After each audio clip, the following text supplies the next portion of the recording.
అయినా గార్ధప సమానమైన ఓర్పు విషయంలో మనల్ని మించిన వారు ఎవరూ ఉండరు కాబట్టి గట్టిగా ప్రయత్నించి పార్కింగ్ ఉన్న చోటుకు మనం వెళ్ళగలిగితే అక్కడ ఎప్పుడూ ఫుల్గా వాహనాలుంటాయి. దాంతో మరో పార్కింగ్ స్థలాన్ని వెతుక్కుంటూ మన ప్రయాణం కొనసాగుతుంది. కుక్కతోక పట్టుకుని గోదావరి ఎదడం అంటే ఇదే.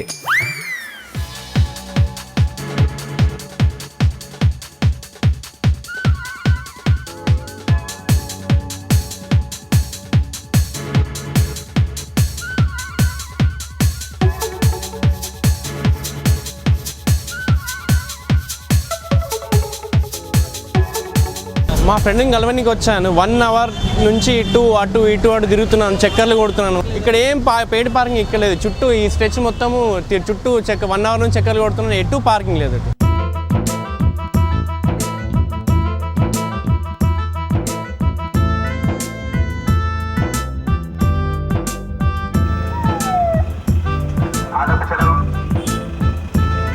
సరే, మీ తిప్పలు మీరు పడండి, మా తిప్పలు మేము పడతాం అని ట్రాఫిక్ను రెగ్యులేట్ చేయటానికి ట్రాఫిక్ పోలీసులు రంగంలోకి దిగితే వాళ్లకు స్వాగతం పలికే వాళ్ళంతా ఇలాంటి ప్రబుద్ధులే. పార్కింగ్ పరంగా అంటే జనరల్లీ మేము ఈ కంజెషన్ ప్లేసెస్ ఏవైతే ఉంటాయో అక్కడ రాంగ్ పార్కింగ్ చేసినప్పుడే మేము మా వాళ్ళు యాక్టివేట్ అయ్యి వాటిని లిఫ్ట్ చేయడం కానీ ఫైన్ ఇంపోజ్ చేయడం కానీ జరుగుతూ ఉంది. సో వైడ్ ఉన్న ప్లేస్లలో కొంచెం మేము అంతగా పట్టించుకుంటలేమని, ఎక్కడైతే కంజెషన్ అవుతుందో, ప్రజలకు ఇబ్బంది అవుతుందో, క్యారేజ్ వే తగ్గుతుందో, ఆ ట్రాఫిక్ మెయిన్ ప్యాసేజ్కి ఏదైనా హిండ్రెన్స్ అవుతుందో అటువంటి సందర్భాలనే మేము వాళ్ళు వెహికల్ లిఫ్ట్ చేసి ఫైన్ ఇంపోజ్ చేయడం జరుగుతుంది. వెహికల్ లిఫ్ట్ చేసే క్రమంలో కూడా మేము కొంతసేపు చూస్తారు మా వాళ్ళు, సైరన్ వేయడం కానీ అలర్ట్ చేయడం కానీ అట్లా చేస్తూ ఉంటారు. ఎంతసేపటికి ఓనర్ రాకపోతే తప్పనిసరి పరిస్థితుల్లో we're lifting the vehicle and we're bringing that vehicle to police station and we're imposing the fine.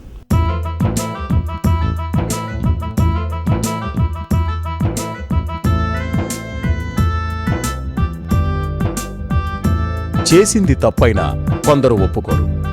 దాంతో వాదోపవాదాలు మొదలవుతాయి.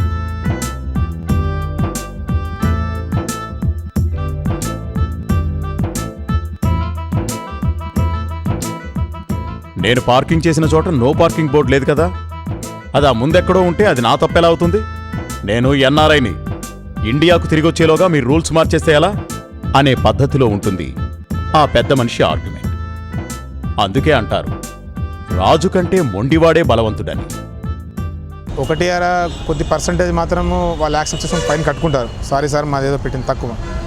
కొద్దిమంది ఆర్గ్యుమెంట్ చేస్తారు, మేము 2 నిమిషాలు వెళ్ళాను అంటారు. కానీ ఒక నో పార్కింగ్ దగ్గర బైక్స్ ఉన్నప్పుడు ఈ బైక్ అతను ఎక్కడ వెళ్ళాడు, ఎంత టైం అని ఎవరు చెప్పలేరు. ఆ రగర వాళ్ళు ఎక్కడ ఏ షాప్కి వెళ్ళాడు ఇతను, ఆ టైం మనం చెప్పలేము.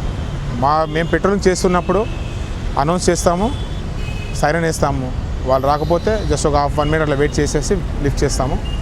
వాళ్ళు వస్తారు, ఆర్గ్యుమెంట్స్ ఉంటాయి, కొద్దిగా 2 నిమిషాలు అయింది 3 నిమిషాలు అయింది అంటారు. కానీ అన్నా కానీ ఖచ్చితంగా మేము అక్కడ టైం ఇస్తాం, ఆ టైంలో వాళ్ళు వచ్చి తీసుకెళ్తే పర్వాలేదు. కానీ తప్పకుండా మెయిన్ క్యారేజ్కి ఎఫెక్ట్ అవుతుంది కాబట్టి లిఫ్ట్ చేస్తాం. కొద్దిగా ఇబ్బంది, ఖచ్చితంగా ఫైన్ కట్టిస్తాం, ఇంకా తప్పదు. అది వైలేషన్ చేసినప్పుడు ఫైన్ కట్టాల్సిందే. ఫైన్ కడితేనే బైక్ రిలీజ్ చేస్తాం. ఈయన బలానికి మరో ప్లస్ పాయింట్ ఏంటంటే, ఈయన అన్నగారికి ఐజీ గారు తెలుసట. కాబట్టి ఆయన ఎక్కడ పడితే అక్కడ పార్క్ చేస్తారట. పోలీసులు అడగకూడదట, ఫైన్ వేయకూడదట.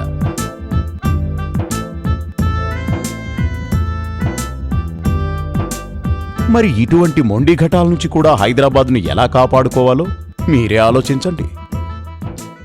మార్నింగ్ నుంచి క్రేను, ఎస్ఐ 4-5 మెంబర్స్ ఇదే డ్యూటీలో ఉంటుంటాం మేము. ఏరియా క్లియర్ చేయటం, టోయింగ్ జోన్ క్లియర్ చేయటం, ఈ ఫుట్పాత్ అంతా క్లియర్ చేయటం, వెహికల్ పార్కింగ్ ఏదైనా ఉంటే లిఫ్ట్ చేయటం, ఇవన్నీ చేస్తూనే ఉంటాం. యాస్టీజ్గా వీళ్ళు ఒక 1/2 అవర్లో మళ్ళీ వెహికల్ పెట్టడం, ఈ పుష్ కార్ట్స్ కానీ ఇవన్నీ వస్తూనే ఉంటాయి. డైలీ రొటీన్ డ్యూటీ మేము చేస్తూనే ఉంటాయి. ఇది ఈ కారును చూడండి, ఏకంగా పాదచారులు నడిచే ప్లాట్ఫామ్ మీదే ఎక్కించేశారు. ఈయన మరో మొండి మహారాజు. ఈ ప్లాట్ఫామ్ ఎవడి బాబు సొమ్ము అని మీరు కోపంగా అడిగారనుకోండి, మా బాబు సొమ్మే అని సిగ్గుపడకుండా చెప్తాడు. ఆయనకు 2 నగల దుకాణాలున్నాయి కాబట్టి ఆ ప్లాట్ఫామ్ తనకు వారసత్వంగా వచ్చినట్లు ఆయన భావిస్తాడు. మరి పాదచారులు ఏమవుతారు అని మీరు అడిగారనుకోండి, వాళ్ల సంగతి నాకెందుకు అంటాడు. ఇలాంటి వాళ్లను దారికి తెచ్చేదెలా అని మన పెద్దలు బాగా ఆలోచించి కొన్ని గట్టి నిర్ణయాలే తీసుకున్నారు. నో పార్కింగ్ జోన్లో పార్క్ చేస్తే 1000 రూపాయల జరిమానా అని పెద్ద షాకే ఇచ్చింది ట్రాఫిక్ పోలీస్ డిపార్ట్మెంట్.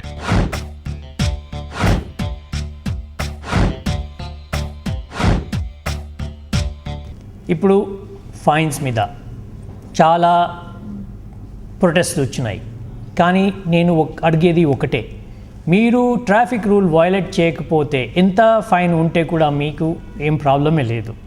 ఎందుకంటే వయలేట్ చేయలేకపోతే ఎవరు మీకు ఫైన్ చేయరు. So please do not worry about what fine is, simply see that you do not break any rule. భయపడ్డవాళ్లు జాగ్రత్త పడ్డారు, కానీ మొండివాళ్లు ఎదురు తిరిగారు. దాంతో 1000 రూపాయల జరిమానా రూల్ను ఉపసంహరించుకోవాల్సి వచ్చింది. చూశారా, మొండివాడు రాజు కంటే బలవంతుడని మరోసారి రుజువైంది.